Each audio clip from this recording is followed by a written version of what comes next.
Bom, boa tarde a todos que estão assistindo. Meu nome é Alexandra Soguzoff, eu sou professora no Instituto de Geociências, né, da USP, e hoje serei moderadora dessa mesa redonda do evento USP Profissões. Eu gostaria de dar as boas-vindas a todos os estudantes que estão online e estão curiosos aí para saber sobre os papéis que um profissional formado em geologia pode desempenhar na sociedade e no mercado de trabalho. Para essa mesa redonda, então, nós temos convidados para lá de especiais, meus amigos de longa data, e a geóloga Carolina Hegedus, da empresa Conan Consultoria Ambiental. Olha, acertei o seu nome, depois você pode me dar uma bronca no final dos bastidores. A geóloga e mestre Daniela Castanheira, do IBRAM, Instituto de Brasília Ambiental, que é o órgão executor de políticas públicas ambientais de recursos hídricos no Distrito Federal, pode dar um aceninho, e o geólogo Fabrício Mirandola, do IPT, Instituto de Pesquisas Tecnológicas, órgão vinculado à Secretaria de Desenvolvimento Econômico do Estado de São Paulo. Então, eu gostaria de agradecê-los imensamente por reservarem um tempinho aí para estarem conosco nesse evento. Eu tenho certeza de que vocês irão passar uma boa ideia de como é nossa profissão pelas experiências acumuladas aí nas áreas que vocês atuam, né, atualmente. Bom, a dinâmica, então, dessa mesa redonda vai ser a autoapresentação de cada convidado, seguido de espaço para perguntas específicas. Caso elas não sejam feitas de imediato, a gente pode abrir um bate-papo após finalizadas as 3 apresentações, né? Então, cada convidado aí vai falar brevemente aí sobre a sua trajetória, falar um pouquinho de si.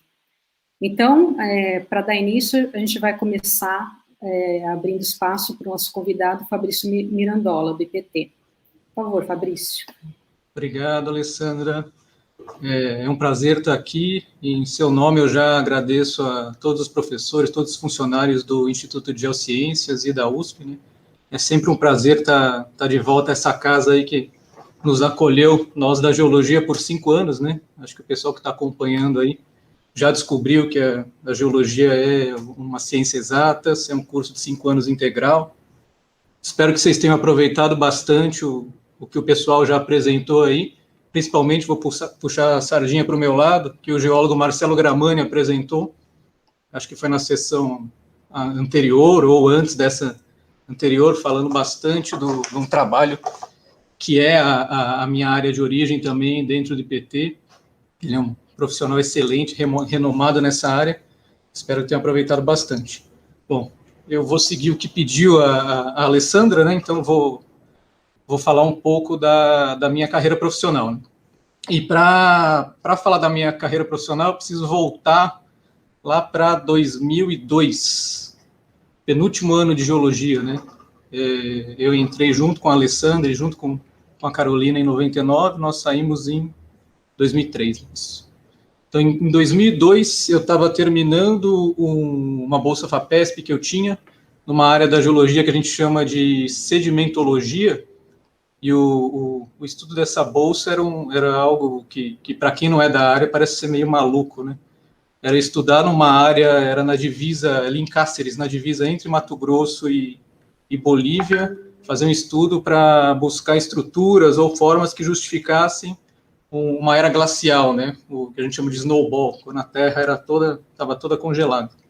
Então, era uma área que eu gostava bastante na época, era uma área da geologia, uma matéria da geologia que eu sempre gostei, e acredito que se outras oportunidades não tivessem aparecido, talvez eu continuasse nessa área, né? Porque 2003, último ano da geologia, é um dos melhores anos para a gente fazer estágio, seja dentro da USP, seja fora, né? Como a carga ela é integral, fica complicado a gente conseguir fazer principalmente estágio externo antes, né? Então, fazer bolsas FAPESP, bolsa CNPq, a partir do 3º ano, até no 2º, dependendo, você consegue porque você está interno na USP. Fora dela é sempre o último ano. E aí, no final desse ano, eu estava terminando a bolsa FAPESP, estava caçando aí um estágio para fazer no último ano, e uma colega de turma, a Ana Gabriela, ela me convidou para participar de um projeto, que era um projeto na época da Rede Globo, passava até no SPTV, hoje o SP1, chamava Projeto Soluções, e o tema era meio ambiente. e esse grupo resolveu trabalhar com áreas de risco em favelas, né? A área que a gente trabalhava na época era a favela do Real Parque, que hoje fica ali em frente à Ponte Estaiada, em frente à própria Rede Globo, né?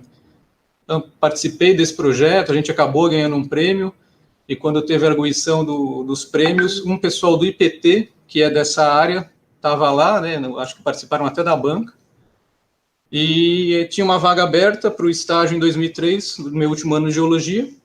Convidaram, eu prestei o concurso para o estágio, passei e comecei a fazer estágio no IPT em 2003. Na época era a seção de processos e riscos geológicos, né? Então, trabalhando muito com a questão dos desastres, com questões de defesa civil, atendimentos de emergência ligados a deslizamento, inundação, erosões. E então, minha entrada no IPT se deu como estagiário em 2003. 2003 eu me formei, em 2004 me convidaram para continuar no IPT como geólogo autônomo, né? O IPT, como a Alessandra falou, ele é uma empresa vinculada à Secretaria de Desenvolvimento Econômico, né? Uma empresa do Estado, mas não é uma empresa pública, é uma empresa de economia mista. Então, a gente tem dotação que vem do governo, mas a gente vende projetos também, né? Mais ou menos meio a meio essa distribuição de dinheiro. Então, um dos projetos conseguiria me bancar como autônomo aqui. Entrei, então, em 2004 no IPT, fiquei até 2008, 2009, se eu não me engano, quando acabou esse projeto. Por sorte, quando estava acabando esse projeto, abri um concurso no IPT em 2008, eu prestei, passei no concurso, mas eles iam chamar o pessoal do concurso só no meio do ano que vem, só em julho de 2009. E aí eu tinha 6, 8 meses aí que eu ia estar desempregado. Então, eu consegui, entrei numa consultoria ambiental nessa época, fiquei 7, 8 meses lá, fui responsável pela área de geologia dessa área, trabalhava muito com estudos de impacto ambiental, trabalhei com estudos de impacto ambiental do Rodoanel Trecho Sul, com o início da Arena Corinthians, quando estavam fazendo as implantações dos corredores de ônibus da Zona Leste aqui de São Paulo. Trabalhei com estudos de avaliação ambiental também, algumas rodovias nessa época. Acho que foi uma experiência muito legal, né? Porque é diferente quem trabalha dentro de um instituto, quem trabalha dentro da universidade e quem trabalha fora numa empresa, né? São realidades completamente diferentes, né? A busca pelo mercado que você tem fora é bem diferente daquilo que você está dentro da instituição. Então, foi um desafio muito legal. E aí fiquei nessa empresa até ser chamado pelo IPT em 2009. Aí em 2009 entrei no IPT como geólogo pesquisador e estou até hoje no IPT, né? Dentro do IPT, em 2007, eu terminei meu mestrado. Eu comecei, na verdade, o mestrado em 2005 na Policivil, fiquei um ano lá, mas como eu trabalhava, era muito difícil conciliar principalmente dentro da Poli, né, o mestrado, a demanda era muito grande, então saí. Em 2006 entrei no mestrado profissional que tem dentro do IPT, que aliás é uma dica legal para quem quer fazer mestrado, né? Você tem um mestrado dentro da universidade, que é um mestrado mais ligado à ciência, não que ele não possa ser aplicado, mas existem instituições que têm mestrados aplicados, né? A gente chama de mestrados profissionais. Então eu fiz o mestrado profissional no IPT na área de tecnologia ambiental, me formei em 2007, e aí tem uma história super legal que o geólogo que comentei, o geólogo Gramani, né?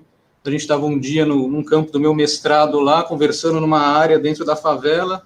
Ele falou, pô, você podia fazer sua arguição aqui, né? Faz sua defesa de mestrado aqui, né? O que você acha? Eu, pô, não sei se a CAPES deixa, como que funciona e tal. Sei que no final a gente conseguiu, foi a primeira vez que a gente fez uma defesa de mestrado na área de estudo. Eu levei toda a minha banca para dentro da área, fiz a apresentação no auditório que tinha lá na favela, e a arguição foi andando pela área. Na época foi um negócio tão diferente que até virou matéria na Globo na época, né? Foi um negócio bem legal. Agradeço de novo aí ao Gramani pela força de sempre. Enfim, aqui dentro do IPT, então, eu era pesquisador de 2009 até 2017. Em 2017 eu fui convidado para ser o gestor da seção de investigações, riscos e desastres naturais, uma das áreas que existe dentro aqui do IPT. E esse ano agora, final de março, começou a pandemia. A gente foi acionado pelo governo para dar um apoio. Então, eu fui coordenador de um grupo que teve lá desde o final de março até o mês passado, dentro do Palácio dos Bandeirantes, trabalhando direto com o Comitê de Combate ao Covid, né? Então, a gente estava junto com os secretários de Estado, junto com o governador. O IPT fez um trabalho forte na parte de identificação de dados de epidemiologia, fez um trabalho forte na parte de aqueles painéis que vocês olham naquela sala que tem lá, né, naquela sala de guerra. Foi o IPT que montou, e as pessoas perguntavam, mas o que o geólogo, né, eu, Gramani, a gente estava lá, né, o que os geólogos estão fazendo dentro desse espaço, né, o que tem a ver com a saúde? Na verdade, a nossa formação, ela tem muito da base de protocolos de emergência, né, de atendimentos de emergência, atendimentos de desastre, e isso ajudou bastante, até nas conversas junto com o Exército, PM, Defesa Civil, fazer esse link junto com as secretarias, né. Então, basicamente, todo o IPT há 17 anos, né? O meu trabalho aqui, e desde que eu me formei, ele sempre foi focado na parte de geociências ligada a questões ambientais, né? Principalmente na gestão e gerenciamento de riscos e desastres, em atendimentos de emergência, no mapeamento dessas áreas de risco, né? Seja deslizamento, inundação, erosão, todos esses processos que a gente chama processos da dinâmica de superfície, né? Esses que eu comentei, além do trabalho junto com a Defesa Civil e o próprio planejamento urbano, né, que muito da geologia, né, e da geologia de engenharia acaba trabalhando com essa parte. Estou finalizando, tá? Você está controlando meu tempo, né, Alessandra? Senão eu vou ficar falando aqui até... Aí acho que 3 minutos. Então dá tranquilo. Aí acho que projetos de destaque, até para o pessoal entender, né, um pouco do trabalho que a gente faz aqui no IPT, principalmente nessa área de riscos e desastres, né? Acho que para destacar tem em 2009 o laudo que a gente participou das causas do acidente do metrô, da Estação Pinheiros, da linha 4. A gente participa muito de atendimentos de emergência, e não só no estado de São Paulo, mas no Brasil como um todo, né? Tanto no apoio à Defesa Civil, no apoio ao Corpo de Bombeiros, porque quando o bombeiro chega numa área, principalmente de deslizamento, o foco dele é ir atrás das pessoas, né? E ele não entende muito do que está em torno dele, que é o que a gente chama dos processos geológicos, né? Processos geológicos. Quando tem um deslizamento, por exemplo, sobram partes de solo, de terra, que podem continuar descendo, enquanto o bombeiro está trabalhando ali, isso pode descer. A gente já viu vários casos, né, de bombeiros que foram soterrados e, infelizmente, vieram a falecer. Então, a gente tem esse trabalho de dar esse apoio técnico para eles com relação à busca. A gente apoia eles também em busca de corpos, né? Porque como a gente entende de como se dá o processo do deslizamento ou da inundação, a gente consegue fazer o que a gente chama de retroanálise, né? Então, analisar antes do evento acontecer e tentar entender para onde as pessoas foram no meio desse deslizamento, a casa, o que aconteceu, o que foi destruído. A gente consegue ter essa visão geológica, né, do evento para auxiliar. Então, a gente participou de diversos atendimentos. Em 2010, a inundação que teve em São Luís do Paraitinga. Aí, no meio de 2010, as grandes inundações de Alagoas e Pernambuco. 2008, voltando um pouco lá na região de Santa Catarina, Pedra do Baú, a gente trabalhou também com os deslizamentos. 2011, na região serrana do Rio, né, Nova Friburgo. 2014, as inundações e corridas de massa em Itaoca. 2016, as 13 mortes que tiveram em Mariporã. Ano passado, aquelas 4 crianças em Mauá, a gente ficou acompanhando também, chegamos lá 10 horas da noite. Infelizmente, as crianças já estavam em óbito, mas a gente tem que aguardar até que os corpos sejam retirados, né? Então, a gente ficou até às 8 da manhã, junto com os bombeiros, até que todos os corpos fossem retirados, né? Parece, a princípio, ser um trabalho triste, né? Não, e realmente não é fácil, né? Não são todas as pessoas, até da nossa área, que conseguem encontrar corpos, mas a gente costuma comentar dentro da equipe que isso acaba até virando uma causa pessoal, né? Você acaba querendo dar uma resposta à sociedade daquilo que a gente ganhou, né? Entre aspas, né? A gente teve 5 anos aí de uma universidade muito boa, né? Um curso muito bom, um curso que tem um gasto por aluno muito grande, porque tem muito campo, a gente está direto em trabalho de campo, é tudo custeado pela universidade. Então, um pouco do retorno que a gente consegue dar para a sociedade, esse pouquinho já deixa a gente muito feliz, né? Por enquanto é isso, Alessandra. Perfeito, Fabrício. Muito obrigada aí pela Pela explicação das suas áreas aí de atuação, né, muito envolvidas aí com risco geológico, né, e extremamente importantes aí, né, nesse país tropical em que vivemos, né, e que infelizmente existem muitas moradias em situação de risco, né, em costas, então é uma coisa muito corriqueira, infelizmente, e o trabalho de um geólogo é essencial nesses casos. Bom, mas só para não ficar me estendendo muito, porque talvez surjam algumas perguntas, o Guilherme Dourado pergunta para você especificamente, né, depois da sua apresentação, se você chegou a fazer algum intercâmbio. A gente tem bastante oportunidade, né, principalmente por estar dentro do IPT, a gente tem a participação em alguns grupos, né, da América Latina e uma ligação com o pessoal dos Estados Unidos. A gente já fez intercâmbio foi ano retrasado, se eu não me engano, eu fui para New Orleans, 10 anos depois do evento do Katrina, né, para tentar entender o trabalho que eles fizeram lá, né, porque a gente tem uma ideia de que nosso país é um país tupiniquim, um país que não tem muito desenvolvimento nessas áreas, né, e assim foi um banho de realidade para muita gente da América Latina ir lá e ver que dentro dos Estados Unidos, né, aquela potência, né, eles tiveram grandes problemas e problemas muito próximos do que a gente já teve aqui em desastres, né? Acho que uma diferença grande que eles têm é que eles acabam aprendendo muito rápido, né? Isso sim é uma diferença grande. Então, 10 anos depois, você vê uma mudança cultural, né? Que aí eu acho que é onde pega, na verdade, essa questão das áreas de risco, né? Não é só uma mudança de protocolo ou uma mudança porque ocorreu um evento, mas uma mudança na cultura da sociedade, né? De entender aquilo, da aplicação disso em leis, né? Então, dentro de New Orleans, as áreas de inundação foram mapeadas. Por exemplo, as casas hoje são obrigadas, por lei, a estarem a 3 metros acima do piso normal, porque eles sabem que pode ter a incidência de uma outra inundação, né? Coisas que a gente ainda briga muito aqui dentro do Brasil. Legal, deve ser uma ótima experiência. Essa parte de fazer intercâmbio, eu acho que vão surgindo várias oportunidades aí, tanto na graduação como depois também nas próprias instituições, né?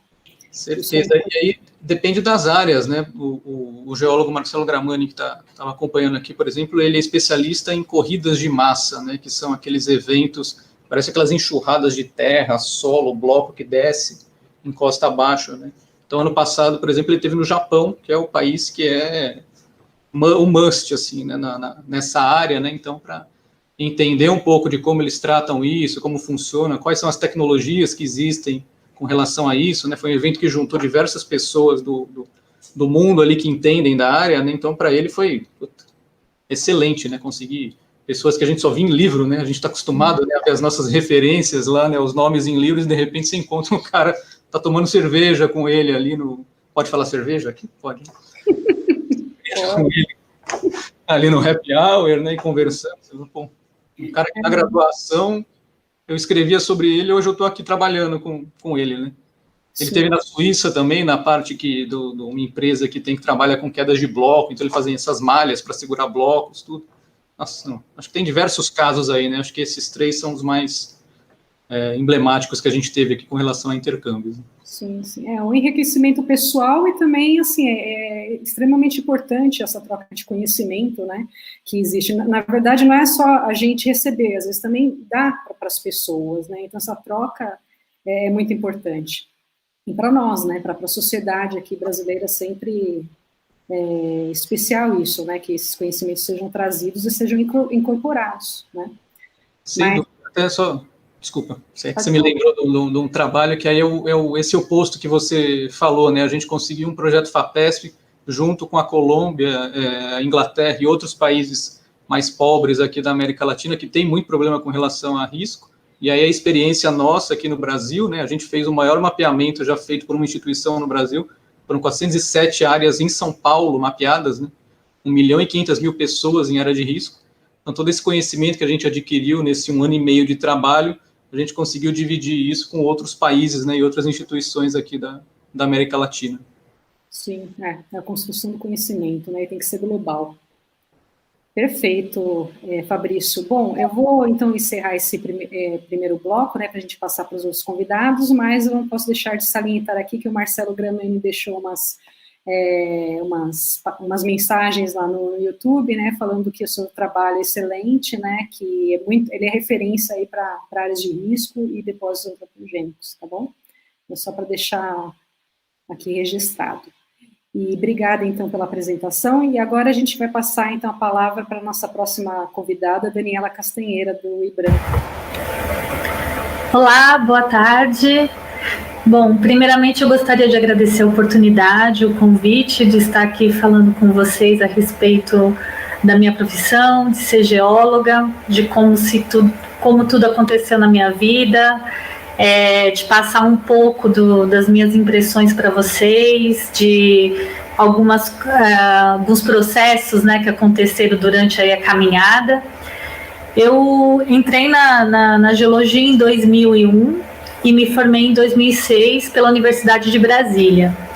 E logo que eu me formei, eu já ingressei na CPRM, né, na Companhia de Pesquisas e Recursos Minerais, que é um órgão que dá esse apoio geológico, né, a nível nacional aqui no Brasil. E eu passei um curto tempo lá na CPRM e logo vim trabalhar aqui na área ambiental no Distrito Federal como analista de planejamento urbano e, enfim, vou voltar um pouquinho atrás quando eu ingressei lá na geologia, porque eu acho que isso que está importando aqui nessa feira de profissões, né? Quando eu entrei na geologia, eu não entendia muito bem como que funcionava a profissão, né? A gente tinha várias impressões do que seria um geólogo, muito daquilo era sobre dinossauros, sobre paleontologia, sobre gemas, enfim. Era uma mistura de tudo e na real a gente não sabia ao certo o que era, né? Então, logo nos primeiros anos, aquela carga de matéria de cálculos, de química, de física, né? Tudo parecia ser muito mais uma revisão mais aprofundada, mais pesada do que tinha lá no segundo grau, né? Mas com o tempo, depois que passou esse bloco aí nos primeiros anos da geologia, a gente começou a ter contato com as disciplinas reais, né? Do que seria a geologia. E quando chegou lá, mais para o fim do curso, quando eu fiz geologia econômica, quando eu fiz geologia do Brasil, né, que são disciplinas que tratam um pouco sobre os recursos minerais, os recursos naturais que a gente tem aqui no país, aí que eu comecei a me encantar pela geologia de fato, né? Comecei a entender as áreas que eu poderia realmente atuar, como eu poderia ser importante, qual que era a minha pecinha aí nessa engrenagem da sociedade, como tudo poderia acontecer na minha vida. Então, nesse momento foi bem crucial, assim, que quando a gente sempre cria um anseio, né, quando vai se formar, eu vou me formar e aí, o que eu vou fazer, né? E de repente a geologia nos últimos anos ela abriu um leque para mim, foi muito legal isso, porque nos primeiros anos parecia tudo muito, desgastante. Tem pessoas que desistiam pela carga de campo, né? A gente sempre, a partir do terceiro ano, a gente tem bastante atividades ao ar livre, passa 2-3 dias em campo, nem sempre é tão agradável, né? Tem momentos muito legais, onde a gente martela as rochas, entende tudo aquilo que está nos livros, mas tem momentos muito, muito tensos que você já não aguenta mais ver quartzito, que é um grãozinho lá, um mineral comum aí nas rochas, e não aguenta mais ficar vendo os colegas o dia inteiro, né, o tempo todo dentro de um ônibus, mas tem outros momentos que são fantásticos, onde você descobre uma jazida de ouro embaixo da terra, como foi minha experiência em Sabará, quando na Gold Ashanti nós entramos naquela jazida de ouro, parecia que eu estava redescobrindo os lugares mais legais do mundo, entendeu? Então, para mim, foi muito bacana essa fase do final do curso, porque eu consegui entender o que é a geologia. Uma discussão que tivemos, né, para organizar para vocês esse bate-papo foi se teria assim uma habilidade para ser geólogo, né? E eu pensando nisso esses dias aqui, eu fiquei pensando, eu acho que a principal habilidade para ser geólogo é ser curioso, sabe? Você ter a curiosidade de saber as coisas do mundo, de balé à física quântica. Se você é curioso, você está na profissão certa, porque a geologia te permite isso, você mesclar todas as ciências mais, né, as hard sciences que o pessoal fala, química, matemática, física, e isso se reverter no que você vê, né, no dia a dia. A hora que você sai da sua casa, você se depara com um talude, você está vendo a geotectônica. A hora que você manuseia o seu celular, você está vendo a mineração ali se converter em produtos de consumo. A hora que você vai beber a água, você está vendo ali um trabalho todo de hidrólogos, de hidrogeólogos para tornar aquela água potável, enfim, para que você consuma.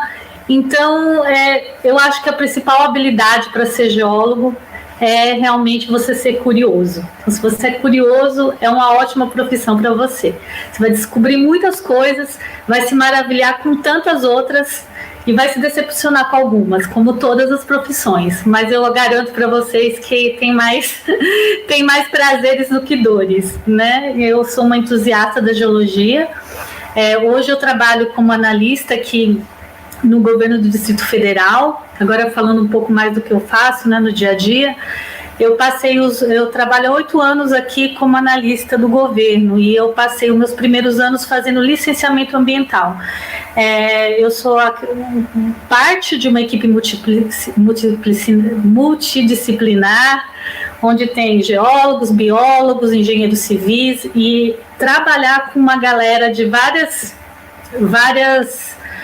disciplinas, vários conhecimentos é muito gratificante. Arquitetos, engenheiros ambientais, a gente acaba assim, se enriquecendo ao longo da profissão. Nunca acaba, né? Não se acaba quando a gente se forma. Tanto é que quando eu comecei a licenciar, e eu licenciei obras como obras de captação do Lago Paranoá, que é uma obra que vai proporcionar mais segurança hídrica aqui para as cidades, obras como estação de tratamento de esgoto. Eu senti a necessidade de retornar à academia.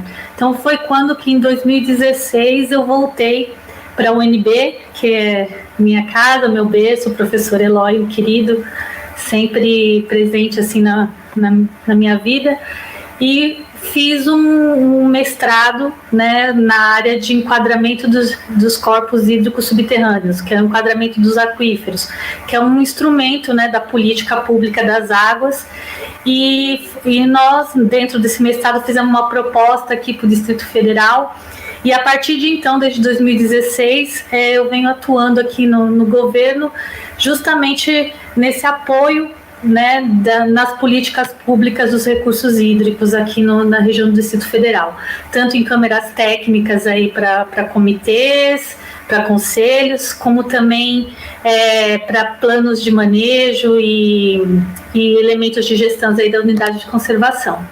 Então, por enquanto, é essa mensagem que eu gostaria de passar, Lê, que você sendo curioso, você gostando de trabalhar com os elementos da sua cidade, você pode ir para a área ambiental, você gostando de trabalhar com os elementos de mineração, você pode ir para a mineração. A geologia te proporciona vários ramos, você se interessando por paleontologia, você também pode estudar os dinossauros e outras coisas muito mais legais do que os dinossauros que a gente aprende na paleontologia.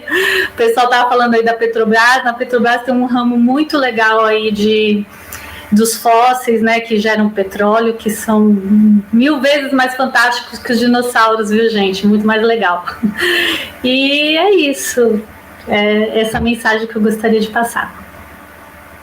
Muito obrigada, Daniela, pela sua apresentação.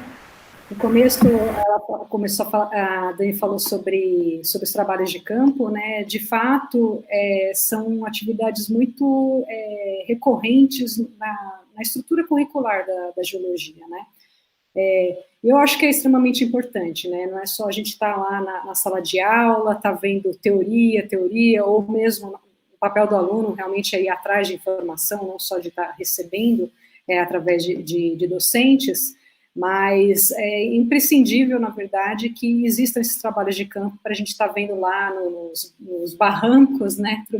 Estamos aí num país tropical e os afloramentos às vezes não são dos melhores, né? Então acho que isso até é uma coisa que distingue talvez nós geólogos aqui do Brasil ou de outras regiões tropicais, de ter esse esforço ainda maior para reconhecer feições, estruturas, né? Como é que os processos estão ocorrendo, né? Mas é realmente importantíssimo trabalho de campo na carreira aí de um geólogo, né? Ver realmente na prática o que acontece e tá fazendo essas conexões, né? Do que você aprende em sala de aula, ou que vocês aprendem pela leitura, com aquilo que pode ser visto aí nas atividades ao ar livre. E claro, tem campos que são mais curtos, de bate e volta, tem campos que são mais longos, e perrengues acontecem, né, mas eu acho que tudo é válido, né, tudo é enriquecedor, tudo é experiência, né, tanto as positivas quanto as negativas, e isso tudo faz com que a gente evolua, então, e faz com que a gente fique mais preparado a saber lidar com as dificuldades, né.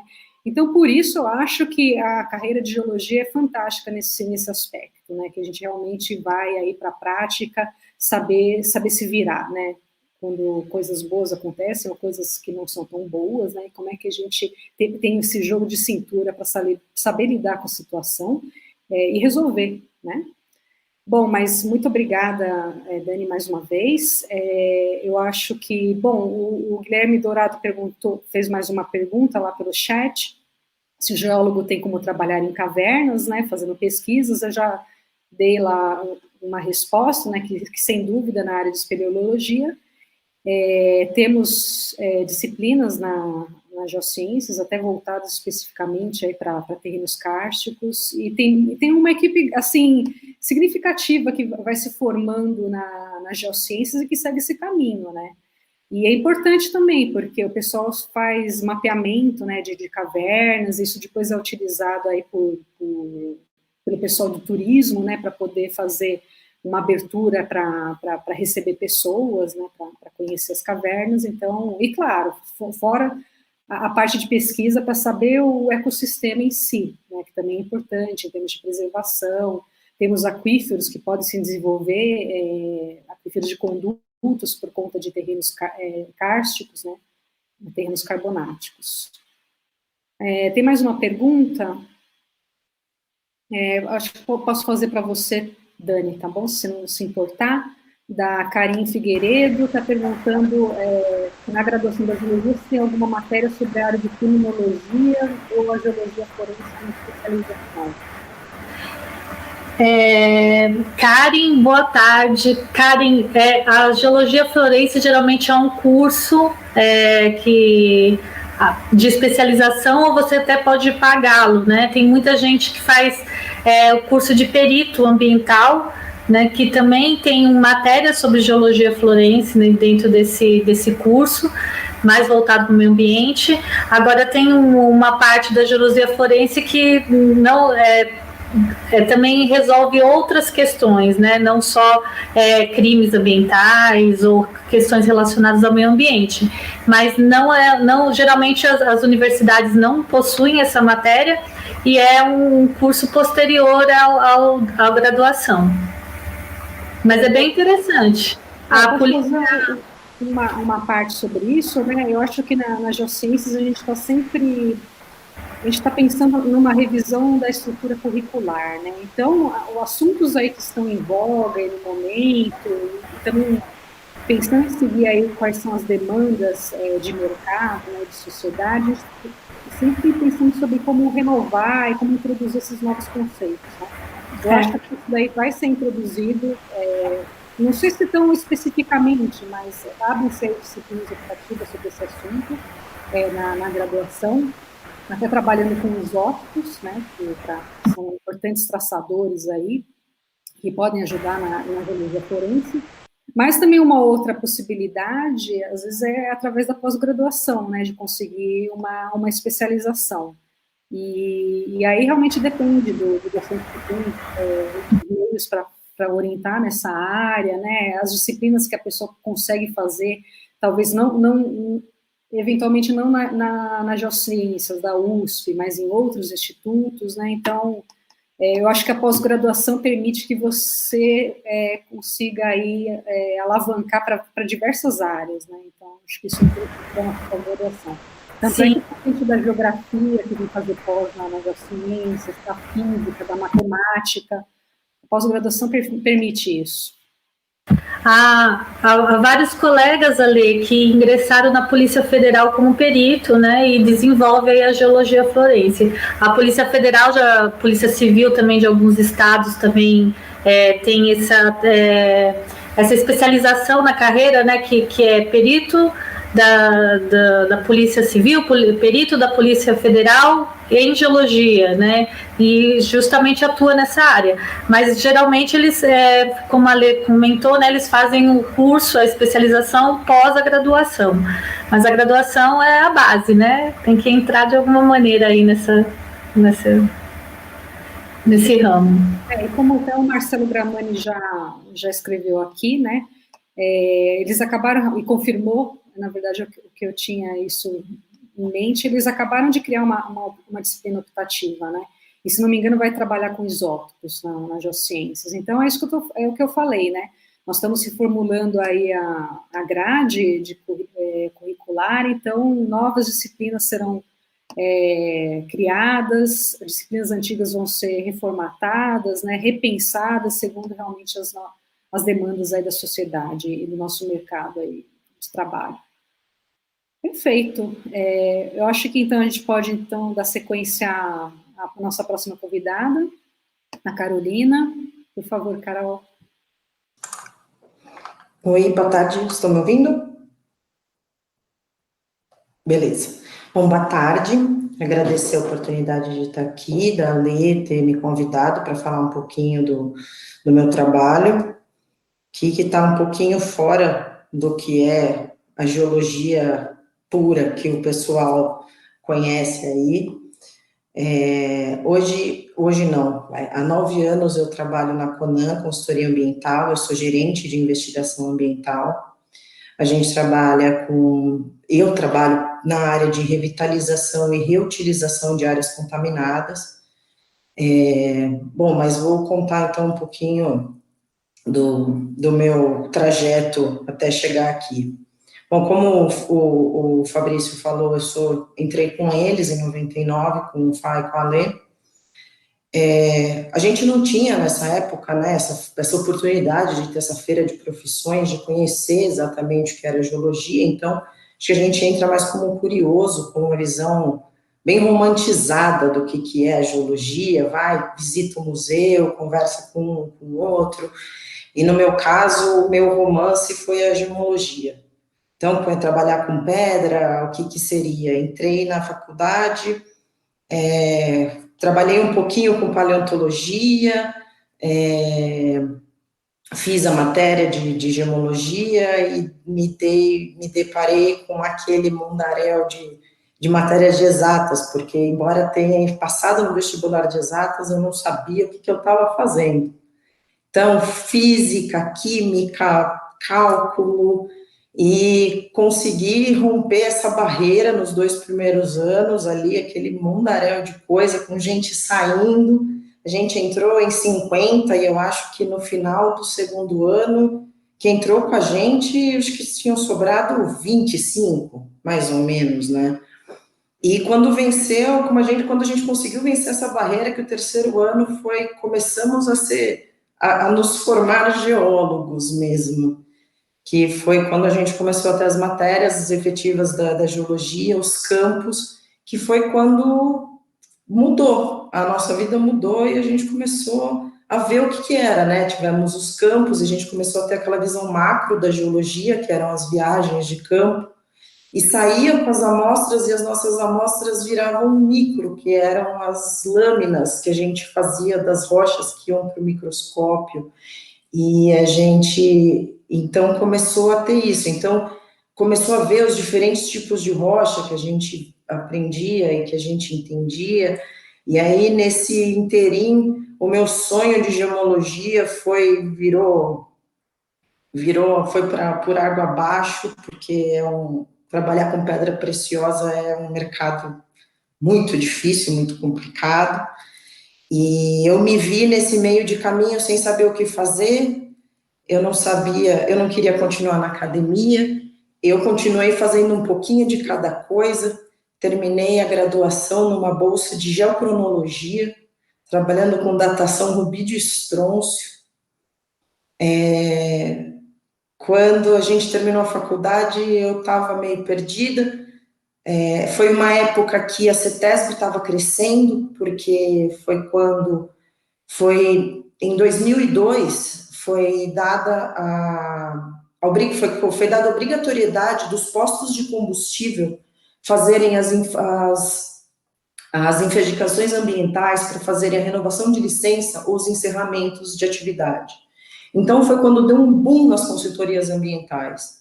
Porque até então existiam as pessoas que trabalhavam, mas eram principalmente as consultorias que trabalhavam para as multinacionais. Então, eram as grandes consultorias, mas normalmente eram só focadas para as áreas industriais, não se dava muito valor para o que a gente tinha aqui dentro, porque não existia essa obrigatoriedade de você fazer investigação para comprar um terreno, fazer investigação para você encerrar uma atividade, não existia nem nada disso.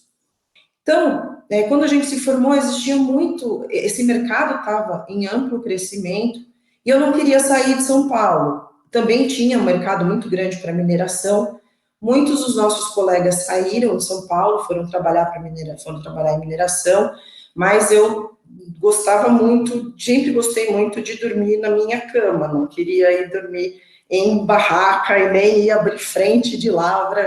Então, teve uma oportunidade, abriram algumas vagas na Servimar, nessa época da nossa formação, então eu fui trabalhar com postos de combustível, então foi uma época que eu fiz muita investigação em postos de combustível, foi uma época muito bacana, a gente fazia instalação de postos, coleta de água, e eu fazia praticamente trabalho de campo. Aí, na sequência, tive a oportunidade de ir para uma outra consultoria para trabalhar com indústria, porque aquele sentimento de que posto de gasolina é sempre a mesma coisa, instala na bomba, instala no tanque, vamos trabalhar para a indústria, ter um estímulo diferente. Fui para uma consultoria que trabalhava com indústria, mas pela minha experiência com posto de combustível, me colocaram para trabalhar principalmente nas áreas de abastecimento das indústrias, então continuei trabalhando com posto de gasolina, aí nas áreas industriais, mas um pouco mais de experiência com outros compostos, que não os compostos de gasolina e óleo diesel, que são os BTEX e PAHs, então eu aprendi a trabalhar com uma gama um pouco maior de compostos voláteis e metais, então eu tive uma oportunidade de trabalhar com outros compostos. Nisso, também tive aí outra oportunidade de voltar, coordenei uma área de postos de combustível, de investigação de postos de combustível, e isso a CETESB evoluindo com essa questão de investigação, principalmente de postos de combustível, né, que hoje o que a gente tem mais na lista de áreas contaminadas da CETESB ainda continuam sendo os postos, principalmente por essa questão das renovações de licença e trocas de tanques. Eu coordenei uma área de postos na BTX, saí de lá, trabalhei em uma outra consultoria, hoje eu saí também de novo, porque a gente acaba sendo muito dinâmico, muita vontade de mudar. Quando eu comecei a trabalhar na Conan em 2011, essa área que a gente chama de brownfields, né, que é revitalização e reutilização de áreas contaminadas, é uma área que, para mim, se tornou uma área fantástica, que é você pegar uma área que é uma antiga indústria, ou mesmo uma indústria que está se desativando, ou o mais legal, que é a questão assim, até do que você, não chega a ser forense, mas é você pegar uma área que está desativada há um tempão e ir buscar em informação histórica o que ela foi, o que aconteceu. Então, você tem que ir atrás de um funcionário de 1 milhão de anos atrás, você tem que ir atrás de informações de outros tipos de investigação. Então, você trabalha com amostragem passiva de vapor para descobrir o que é feito, com amostragem ativa de vapor, com investigação de alta resolução para tentar descobrir o que teve na área, onde pode estar essa contaminação, que ela nunca está onde você acha que ela está. Você está procurando na área produtiva, mas, na verdade, ela está lá no fundo da fábrica, porque o cara pegava ali, depois que ele usava o solvente, em vez dele descartar da forma correta, ele ia lá naquele cantinho e jogava o baldinho no fundo da fábrica. E depois disso você vai instalar poço, vai coletar solo, vai coletar água subterrânea, desenvolver o seu modelo conceitual hidrogeológico, seu modelo conceitual da contaminação. E o que até encerrar o processo, que é quando você, isso no meu caso específico, né, não na empresa, porque a minha empresa aqui hoje ela desenvolve e até encerrar os processos de remediação, mas quando você faz um plano de intervenção para reutilização, que é você desenvolver junto com o seu cliente um projeto para uma implantação de um empreendimento residencial em cima da área. Então, você pega uma área que ela está contaminada e você vai colocar ela sem risco um condomínio. Então, hoje, para mim, é o mais bacana, eu até brinco com meu marido, que eu falo assim, essa área é minha. Então, você está morando num lugar que antes ela teve contaminação, mas a gente trabalhou e a gente fez com que hoje você possa habitar esse local, antes ela era uma indústria, você possa habitar esse local sem que você tenha nenhum problema de risco. E isso tudo com base em diversos modelos com diversos tipos de estudo que a gente faz, e depois a remediação de solo, de água subterrânea que é feita, para que não exista nenhum tipo de perigo para que essa área seja habitada. E é esse o trabalho que eu desenvolvo hoje.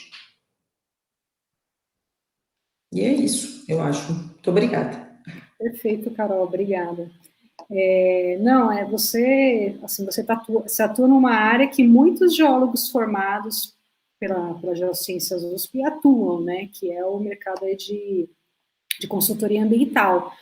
Então, toda essa parte que, assim, não existe atividade antrópica que não gere algum impacto, né? Nós sempre estamos manipulando substâncias químicas e, por vezes, de acordo com o nosso jeito de viver, né, também geramos cargas de patógenos, né? Então, são contaminantes aí patogênicos, são contaminantes químicos que podem estar ingressando os solos, as águas subterrâneas, os corpos hídricos superficiais. E essa é mais uma atuação do geólogo, né, de investigação, né, de delimitação aí das plumas de contaminação nesses meios, e de contenção também, de remediação. Então, é uma área extremamente importante também, de atuação aí do geólogo.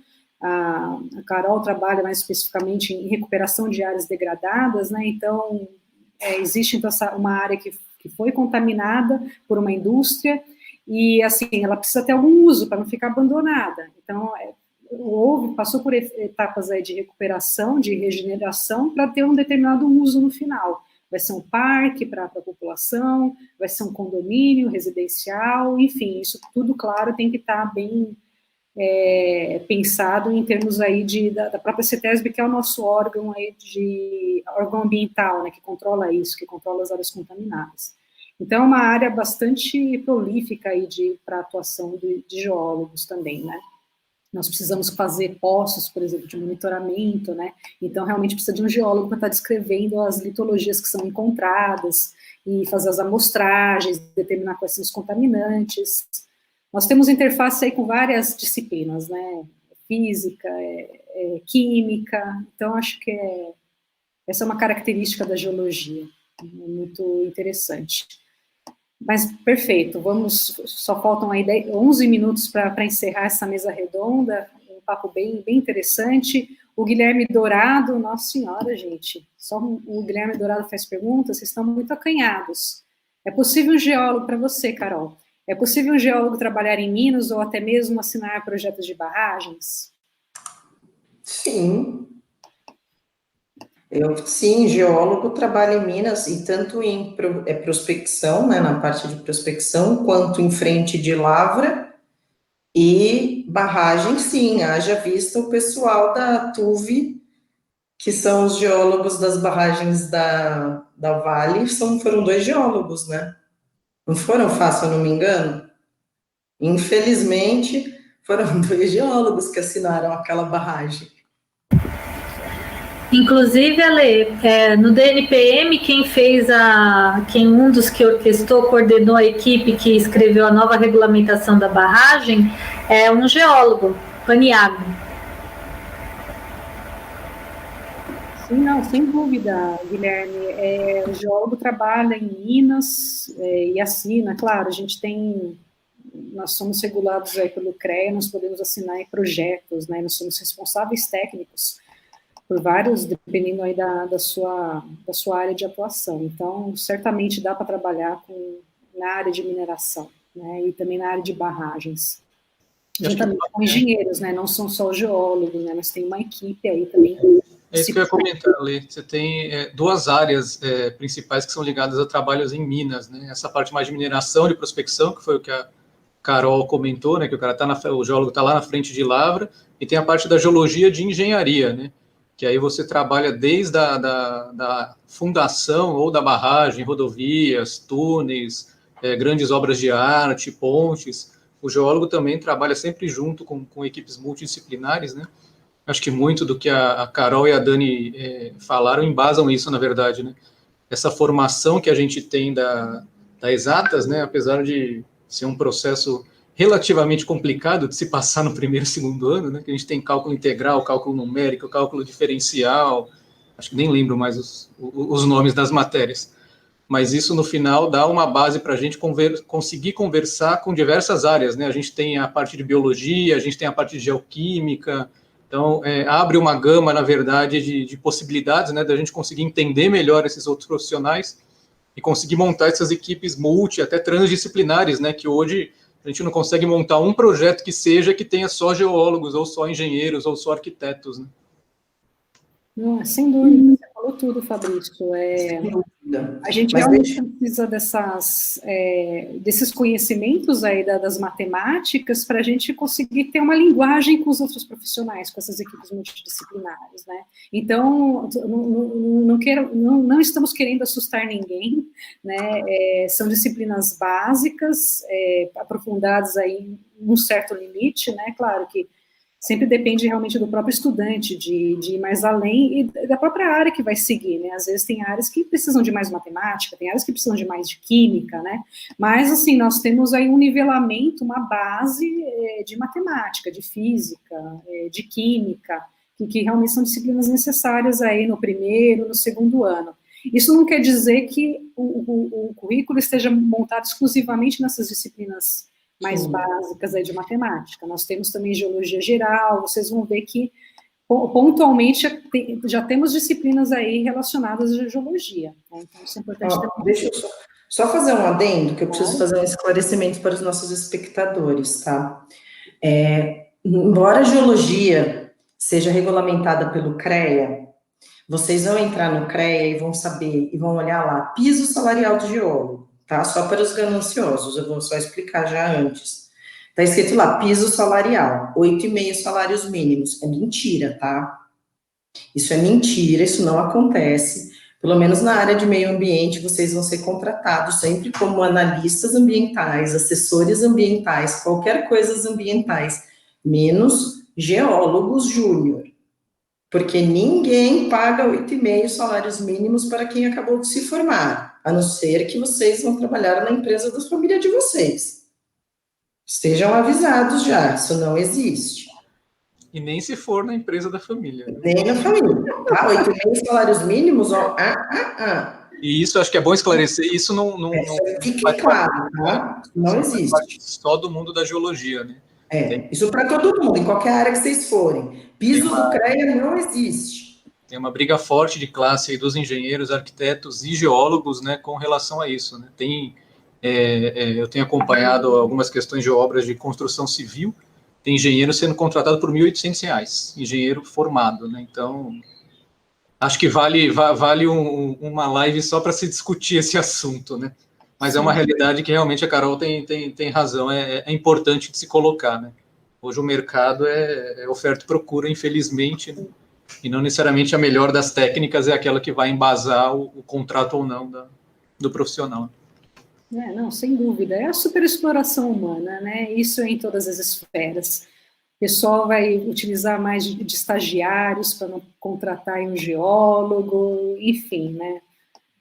Eu realmente acho que precisaria de uma mobilização geral aí de cada profissional, né? De cada profissão para valorizar realmente, né? E não ser explorado nos seus trabalhos. Mas é como você falou, valeria mais uma live aí para discutir somente isso. Nós estamos nos aproximando aí do final da mesa redonda, e assim, não vieram mais perguntas aqui, mas pensando aí no som dos grilos, eu já tinha elaborado umas questõezinhas aqui. Bom, como faltam poucos minutos, eu acho que eu poderia, dentre aquelas várias questões que eu tinha proposto. Bom, o Fabrício já falou um pouco sobre a realização de estágios durante o curso de geologia, que a gente acha que é bastante importante. Se você quiser dar um toque em relação a isso, depois eu coloco mais uma pergunta. Eu acho que vale, como a gente tem conversado aqui, né, que a base da geologia, até a Dani pontuou bem isso, né, ela abre um leque de muitas áreas dentro da própria geologia, né. A geologia é difícil até de se explicar, porque a gente tem muitas áreas, né, geologia, engenharia, mineração, áreas contaminadas, pessoal que fica, os professores, áreas de ensino, uma gama de coisas, né? Eu acho que vale, enquanto você está na graduação, é uma dica, na verdade, como a gente tem 5 anos integral, é muito difícil você conseguir fazer estágio realmente, a não ser no último ano. Mas durante esses 4 anos antes, você pode ir atrás de bolsas dentro da própria universidade com os diversos professores, né? Você tem bolsas FAPESP, bolsa CNPq, ou até um trabalho sem remuneração, né? Dependendo do seu interesse, né? A mão de obra aí de alunos, ela sempre ajuda nos projetos, né? Dos professores. Os professores têm os mais diversos tipos de projeto, né? Você, às vezes, não está ganhando um salário ali, mas você está ganhando experiência. Vários colegas que foram viajar para a Amazônia, foram viajar para o Mato Grosso, acaba viajando o Brasil inteiro. E um pouco do que você comentou, né, Ale? A geologia, na verdade, ela é prática, né? A gente, se você for somar o que a gente tem de tempo de campo, deve dar, se não dá 6 meses, deve dar quase 1 ano aí somando tudo que a gente tem durante a graduação, né? Porque a geologia é a teoria aplicada na prática, né? Se você não vai para campo, você não vai aprender, não adianta só ler livro.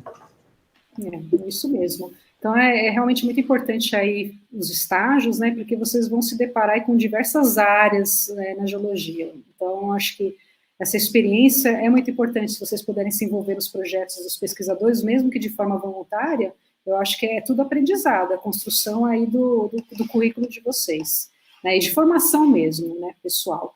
Mas, assim, eu não queria terminar essa apresentação, bom, tinha várias perguntinhas interessantes, mas eu acho que eu poderia fazer essa pergunta aí para todas, as meninas podem responder. Como é que vocês vislumbram o futuro da profissão, considerando, então, as demandas de mercado e da sociedade, e como as novas tecnologias estariam inseridas nesse contexto? Pode começar a Dani, depois a Carol.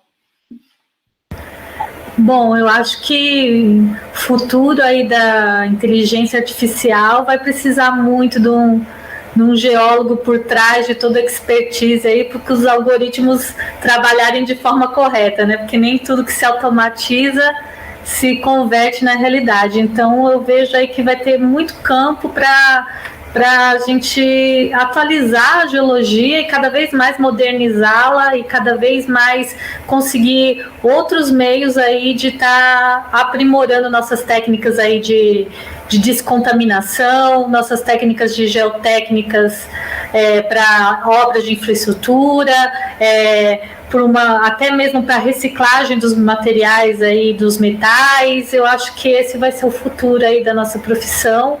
Cada vez mais o geólogo com todo o seu conhecimento de química, de exploração, de meio ambiente, vai conseguir ajudar aí essa inteligência artificial vir em prol aí da sociedade nessa área. Então é isso. Já para me despedir? Carol, você quer adicionar mais alguma coisa? A gente, nessa questão de campo, a gente está começando a incorporar no dia a dia muitas coisas que há algum tempo atrás a gente só via fora, né?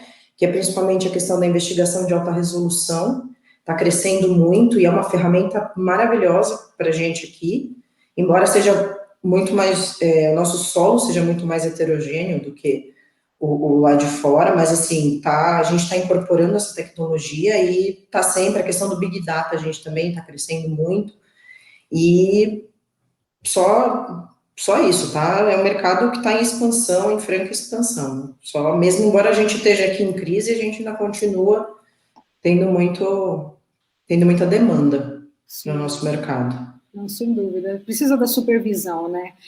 Sim, sem dúvida. Pessoal, né? O humano não é aposentado, isso serve também para qualquer outra profissão, né? Mas tem que ser supervisionado. Acho que a tecnologia tem que ser usada aí a nosso favor, né? Na melhoria das condições, mas tem que ter supervisão. Sem dúvida. Mas, perfeito, gente. Para a gente não atrasar aí a sequência do evento, os Profissões, eu gostaria de, então, agradecer mais uma vez a presença de vocês.